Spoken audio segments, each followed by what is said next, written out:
diena.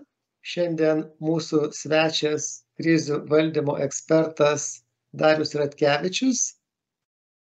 Labą dieną, Dariau. Labą dieną. Labą dieną visiems. Ir kiek žinau, Darius 25 metus nagrinėjo atlyginimų klausimus Lietuvoje įvairių įmonių prašymų. Nors mūsų tema šiandien yra kita, pakalbėsime apie statistiką, nes yra posakis, kad yra melas, yra didelis melas ir yra statistika. Mums įdomu, kada tai tiesa, kada statistika galima pasitikėti ir kiek pradėti pasitikėti ją. Bet pradėsime nuo atlyginimų. Tai Dariau, ką jūs ten darėte, ką jūs ten nustatėte? Aš dabar tiksliai negaliu suskaičiuoti, kiek metų aš dariau atlyginimų rinkos tyrimus, bet tai buvo pirmieji atlyginimų rinkos tyrimai Lietuvoje, pradėti 97 metais. Ir per rinkdamas tos duomenis, o tuo metu jie buvo labai konfidencialūs, nes 97 metais beveik visos įmonės mokėjo pilkus atlyginimus. Tai yra šiek tiek balto bazė ir paskui vokeliuose. Tai norint surinkti tikrus duomenis, kiek kas moka, turėjo gauti labai didelį pasitikėjimo, tokį, kaip sakyti, labai didelį pasitikėjimą, kad tie duomenys nebus atskleisti. Iš kitos pusės tai rodė tikrą paveikslą. Tai mes tada galėtume pasakyti, kad tuo metu oficialūs statistikos departamento duomenys, jie buvo netikslus, nes nieks neatskleidė tikslių duomenų. Mano duomenys buvo tikslus, nes aš gavau tos duomenys ir apie baltus atlyginimus, ir apie juodus, ir apie pilkus. Taigi, jau šiuo atveju statistikos skiriasi. Ir kadangi aš esu dar ir krizių valdymo ekspertas, tai tu turi visada žinoti, kokius tu duomenys gauni. Tikrus, dalinius ar iškreiptus. Kadangi įmonės davė duomenys tam, kad jos norėjo pasilyginti, kaip jos atrodo kitų įmonių tarpe, tai jeigu jos duotų iškreiptus duomenys, tada jos manytų, kad ir kiti duoda iškreiptus duomenys. Tada nulinė kaina arba nulinė vertė mano tiems tyrimams. Tai aš turėjau įsipareigoti, kad gausiu tikrus duomenys, įsipareigoti konfidencialumą ir pateikti atgal tikrus duomenys. Bet dabar netgi pateikiant įmonėms duomenys, tą, ką aš surinkau statistinius duomenys apdorotos, kaip jie atrodo kitų įmonių tarpe, tuo pačiu dar buvo pateikti duomenys, kas vyksta pačioje įmonėje. Kaip atrodo jų atlyginimų sistema, mokėjimas pačios įmonės viduje. Kokie yra nukrypimai, kokie yra nelogiškumai, kam yra permokama, kam yra nedamokama, ar yra teisingumo požymis atlyginimų sistemoje. Pavyzdžiui, ar negauna kasininkas 2 kart didesnį atlyginimą negu, sakykime, pardavimų vadybininkas. Taip? Nu, čia kaip pavyzdį, ar nėra tokių nukrypimų. Ir jeigu tie nukrypimai yra, tada kas jos lemia? Nes vienus nukrypimus lemia deficitas tos specialybės, pavyzdžiui, IT specialistai buvo, jų nebuvo įmanoma rasti ir natūralu, kad jų atlyginimai viršijo 2 kartus panašų darbą dirbančių kitų profesijų žmonių tarpe. Tai va čia vienas toks kaip ir nukreipimas. Kitas gali būti, kad kai kurie atlyginimai buvo mokomi už tai, kad vadovas pramušė tos atlyginimus aukštesnius negu kad kitus ir bandė įrodinėti, kad jie yra vertesni negu kiti darbuotojai. Taip?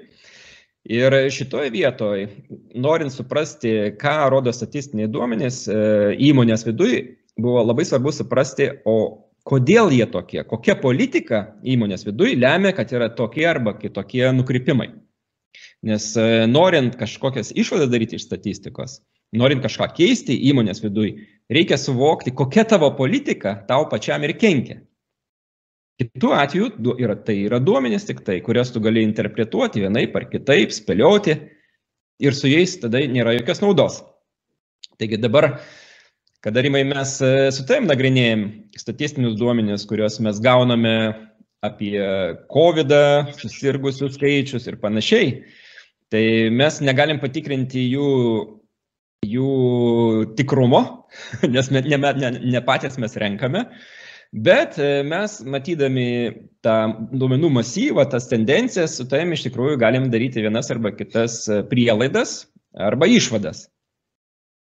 Taigi, melas, jeigu taip sakytume, melas, didelis melas ir statistika, melas bus tada, kada tais duomenimis manipuliuojama, mums pateikiamos išvados, kurios netitinka realybės. Tai čia bus melas, tai yra daugiau už melą statistika. Bet iš kitos pusės, norint suprasti, kas vyksta ir matant tos duomenys, mes galim pateikti visiškai kitas išvadas, negu kad būtų oficialios. Gerai? Tai taip mes galime ir pasižiūrėti, kada statistika realybės, o kada politikos atspindys. Tai mes dabar po tokios įžangos turbūt pakalbėsime apie COVID-ą, nes iš tikrųjų gauname daugybę statistinių duomenų. Štai jau ir dabar atsiranda tokių veikėjų, kurie padaugėjo COVID atvejų skaičius, kas čia bus.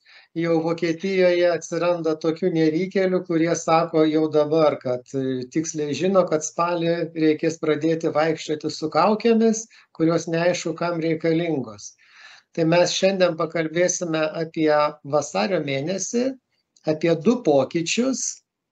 Tiesa, buvo panaikintas vasario 5 galimybių pasas, tada, kai atvejų skaičius buvo pasiekęs patį piką ir paskui neprisimenu, kas gal Darius patikslins, bet pradėjo kelti paniką, kad privažiuos neskiepytų ukrainiečių ir tada čia bus COVID-o.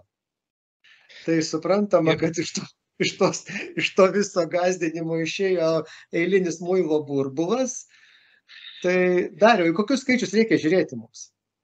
Tai Rimai, aš dar galėčiau priminti mūsų prielaidas, kur STI darė visą laiką, kad kai tik tai bus panaikintas pišpasis, būtinai kris sergamumas. Tiesa, Rimai, mes laiką kalbėjome, kad sergamumas susijęs ne tiek su tikra realybė, kiek su politika, kuri yra varoma mūsų vyriausybės. Tiesa? Ir dabar mes tada galime pasižiūrėti, ar mes buvome teisūs ar ne.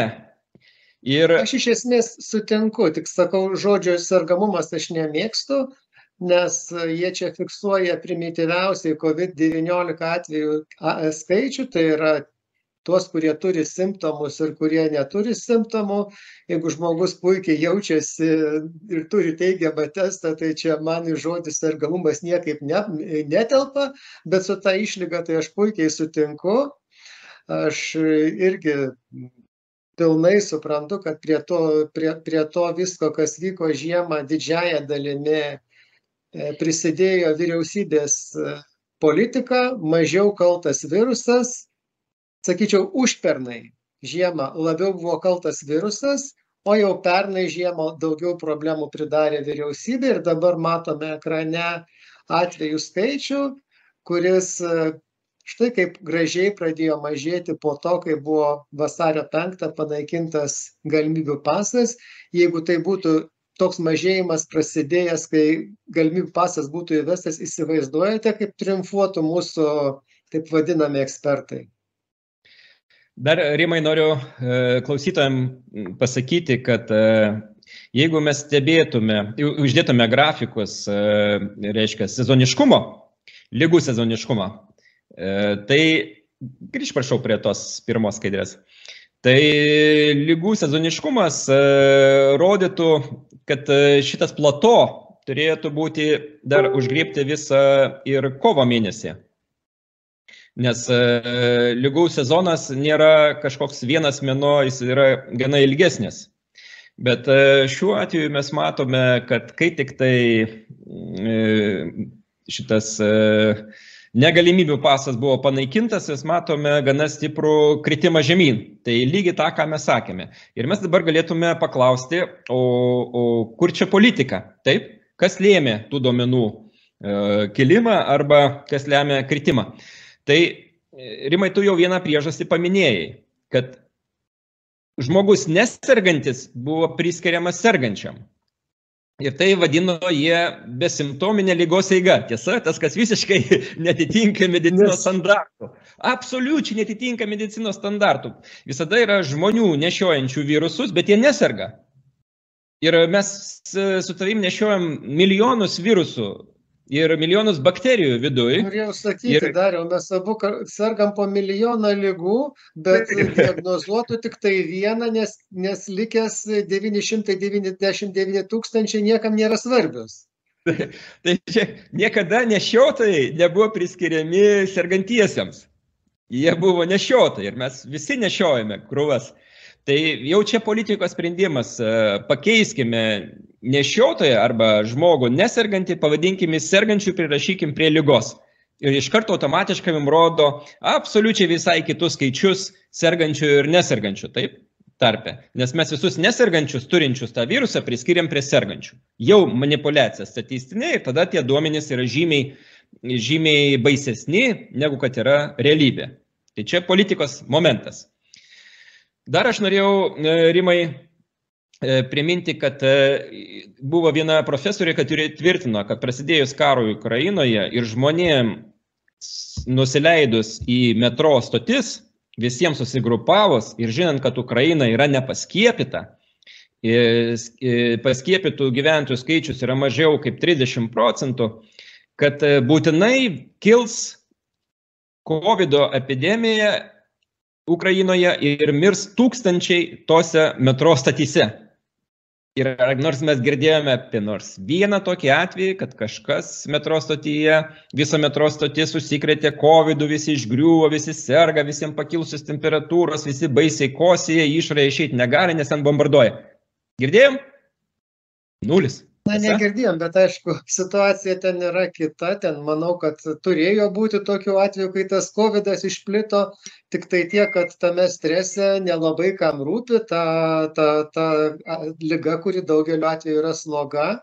Ir šitoje skaidrėje matome tą, ką sakė Darius, jau šiek tiek realesnė statistika, tai yra dalis testų, procentas testų, kuris yra teigiamas. Tai jisai iš tikrųjų didėjo iki, ir vėl tas nelaimingas sutapimas, iki galimybių paso pradžios, maždaug iki vasario ten kokios pirmos savaitės. Panaikinus galimybių pasą jisai stabilizavosi ir paskui pradėjo mažėti. Čia tas Dariaus minėtas sezoniškumas, jis labai gražiai sueina. Aišku, kitas dalykas reikia pasakyti, kad tas pats omikronas visose šalyse buvo didžiulis šuolis ir paskui greitas kritimas. Tai tas truputį įprastinis dėsnis su plato gal ir negalioja, bet va čia tą plato matome. Tai dar jau kaip šitą paaiškinti. Pusė testų pasidaro teigiamų, panaikina galimybių pasą ir tada nebedidėja tas teigiamų testų skaičius. Tai vėl mes turėtume stebėti žmonių elgesį ir kai tik tai tas negalimybių pasas yra panaikintas, dingsta prievolė eiti testuotis. Dar kažkurį laiką žmonės ėjo, nes toks susiformavo įprotis ir paskui nustojo eiti, nes nebėra prasmės, ko ten eiti. Man nereikia tų galimybių, kurias valdžia siūlė, man nebereikia. Jos yra ir taip atviros, tiesa. Tvarku, bet tai čia apie atvejų skaičių, ar ne? O dabar matom teigiamų testų skaičių, ar ne? Tai, sakykime, nuėjo ten, kad ir trigubai mažiau, bet tas skaičius mūsų testų teigiamų gal ir nepasikeis nuo to. Ir šalia dar įdomumas, Dariau, tavo pastebėtas, kad atvyksta ukrainiečiai ir kas pas mus darosi su teigiamais testais, 37 000 ukrainiečių iki kovo 30 dauguma neskiepyti teigiamų testų mažėja, o nedaugėja. Tai kas čia dabar? Taip, tai čia ta prielaida, kad ukrainiečiai atvyks nevakcinuoti, nes dar buvo diskusijos, kad būtinai jos reikia vakcinuoti ar dar kažką daryti, buvo tokios, bet nesiėmė šito kažkodėl tai aktyvių veiksmų. Ir atvyko 37 000 didžiosius miestus ir nieko nevyksta, tiesa. Tai mes tada galėtume sakyti, va čia yra realybė, kada tu nekeli politinių tikslų gąsdinti, kada tu neprirašinėji teigiamų, kaip sakyt, sveikų žmonių prie sergančių. Natūralu, kad viskas stabilizuojasi ir grįžta į savo vėžes. Ir tos prielaidos, kurios buvo keliamas, kad Kijeve būtinai ten bus didžiulis mirtingumas metro stotyse, tada, kad ukrainiečiai atvykę čia vėl sukels naują bangą, jos nepasitvirtina, taip? Ir tada mes sakom, mes buvome, kaip STI, mūsų prielaidos buvo labiau moksliškai pagrįstos, negu kad valdžios žmonių gąsdinimai ir sakykime, ar įsitikinimai. Netgi paimkim vieną tokį dalyką, Rimai, mes diskutavom apie metro stotį. Metro stotyje galėtų būti dideli užkretimai su sąlyga, jeigu ten nebūtų ventiliacijos. Bet kadangi metro stotis tai yra stotis, kuria stipriai ventiliuojamas oras, nes važinėja reguliariai traukiniai, nebuvo, jų važiavimas nebuvo nutrūkęs ir ten yra super ventiliacija, važiuojant traukinius labai stipriai visą orą pakeičia. Tai vien žinant šitas sąlygas, jau tu gali daryti prielaidą, kad metro nėra ta vieta, kur virusas galėtų labai stipriai plisti, už tai, kad tai labai gerai ventiliuojama patalpa. Ir vėl, ką mes kalbėjome, kad mokyklose reikalinga ventiliacija, kad žiūrėkime į prekybcentrius, į kur eina žmonės ir skirstinkime juos pagal ventiliacijos kategoriją. Gerai ventiliuojami, vidutiniškai ventiliuojami, blogai ventiliuojami. Ir blogai ventiliuojamas, mes galime sakyti, darome prielaidą, kad tenai ir bus viruso susikaupimas, jeigu jisai bus. Ir tada mes galime sakyti, mokykla neventiliuojama, gali tapti židiniu. Ligoninė, kurioje netidaromi langai ir nėra geros ventiliacijos, jinai gali tapti židiniu, nes yra vidinis oro cirkuliavimas, kuris neišeina į išorę kaip metro. tai yra aplinkybės, kurias tu gali modeliuoti ir pagal tai daryti išvadas ir daryti patikrinimus.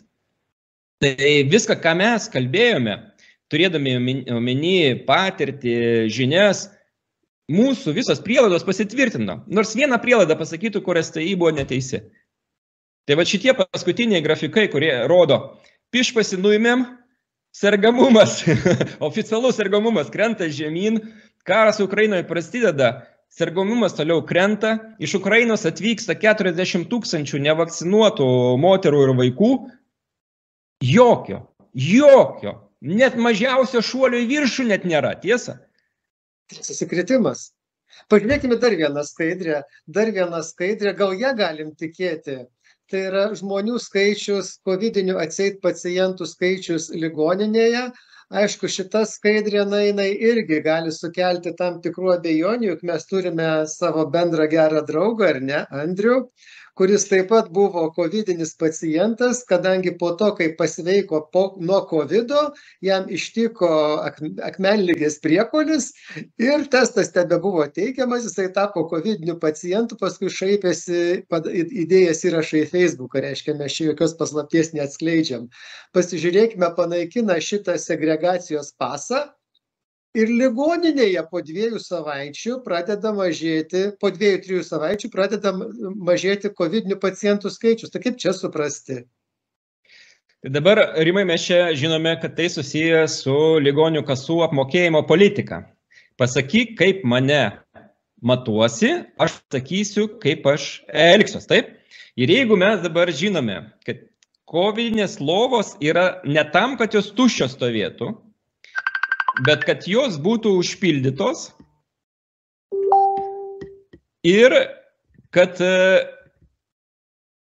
įstaiga gautų pinigus už užimtas lovas. Tiesa, ligonių kasos nemoka už tuščias lovas.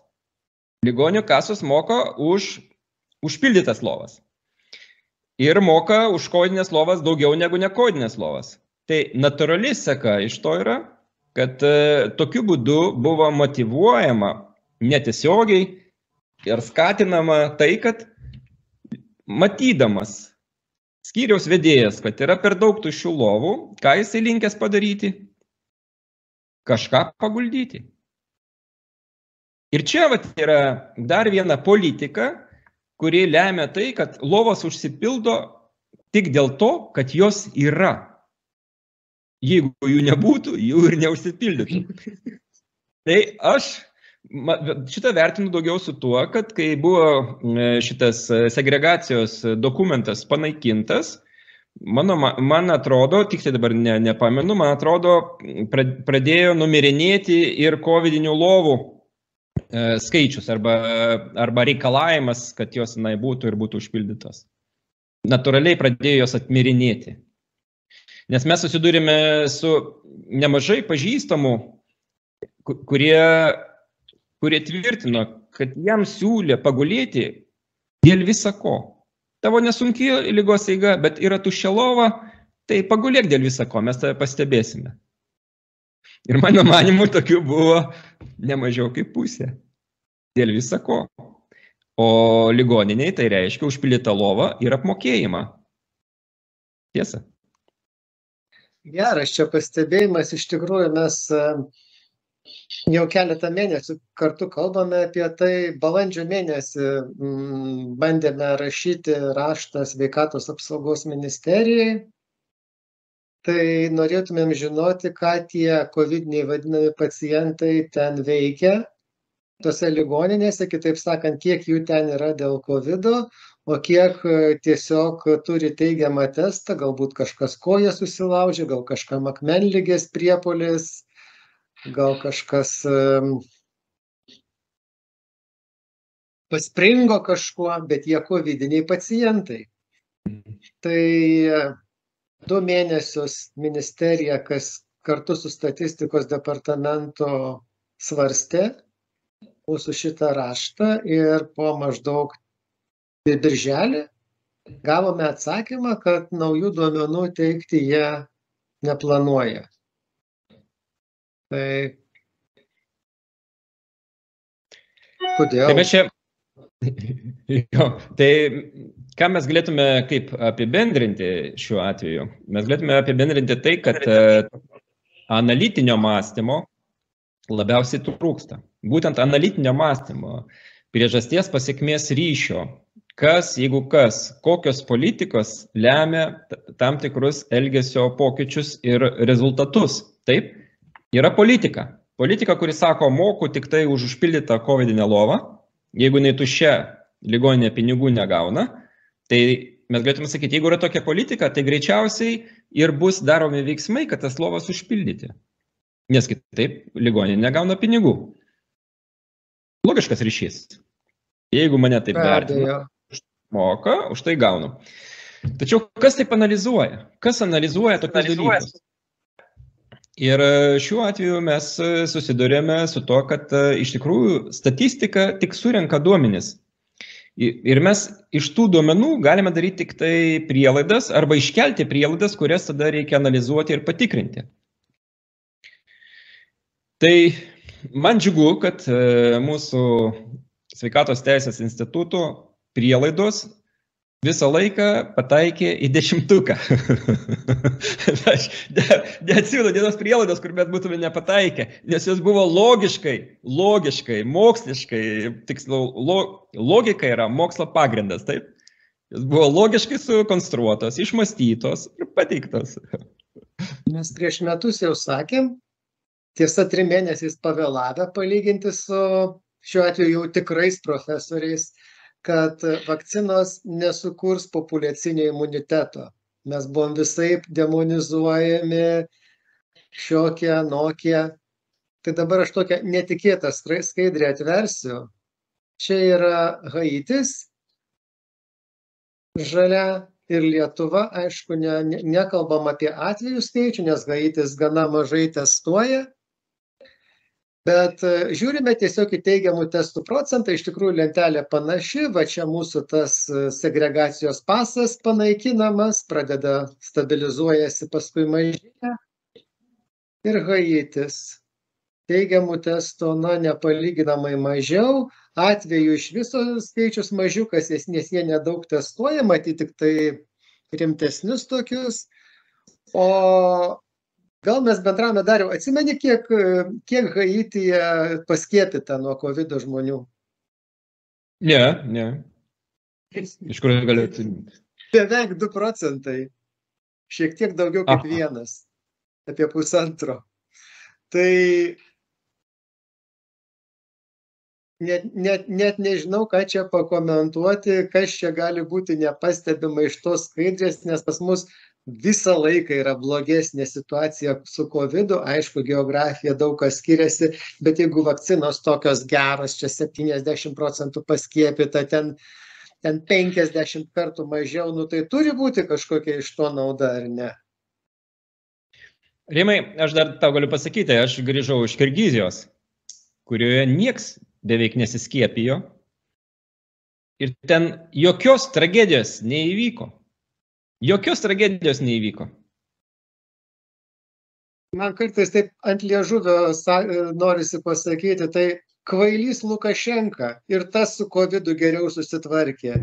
Manęs nesitvarkė, negu čia mūsų ekspertų, profesorių komanda su vyriausybė šitą. Rimai, kvailys Lukašenka, aš mačiau jo laidą. Jis atėjo į ligoninę. Ligoniniai žmonės buvo laikomi palatoje, kaip ir pas mus. Žiema, palatoje langai uždaryti, ventiliacija sovietinė, nestatyta sovietiniais laikais, tai reiškia, nėra ventiliacijos. Ir Lukašenka klausė, kodėl žmonės laikote kaip kalėjimo vienutėse, kodėl jie negali koridoriui vaikščioti. Daktarai sako, klausyk, čia dėl to, kad COVIDas, kad neužkritinėtų vienas kitą. Lukašenka klausė, klausyk, o kodėl jūs negalite atidaryti langų ir pravėdinti koridorius? Daktaras tyli, vyrgydytojas arba ligoninės direktorius tyli. Pas jį nėra atsakymo, kodėl jie negalite daryti langų ir pravėdinti koridorius, kad žmonės galėtų vaikščioti ir vėdinti reguliariai.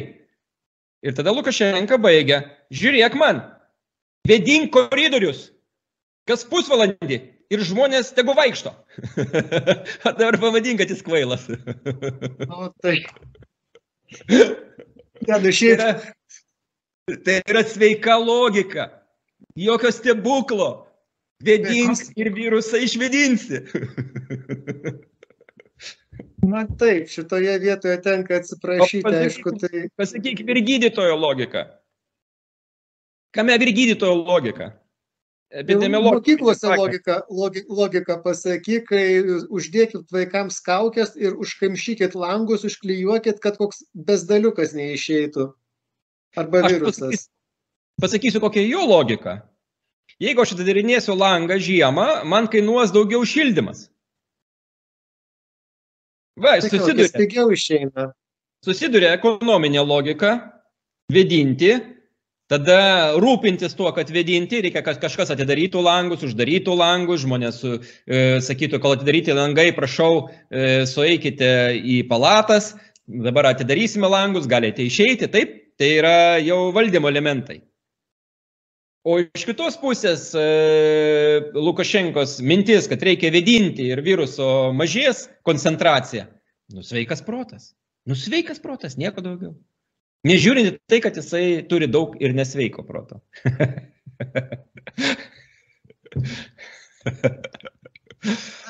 Bet žinai, yra tokia patarlė angliškai. Common sense is not common. Common sense, tai reiškia sveikas protas. Baisiai geras. Common sense not common. Tai reiškia sveikas protas yra nedažnas. Nu, jeigu taip mes lietuviškai išverstum. Taip.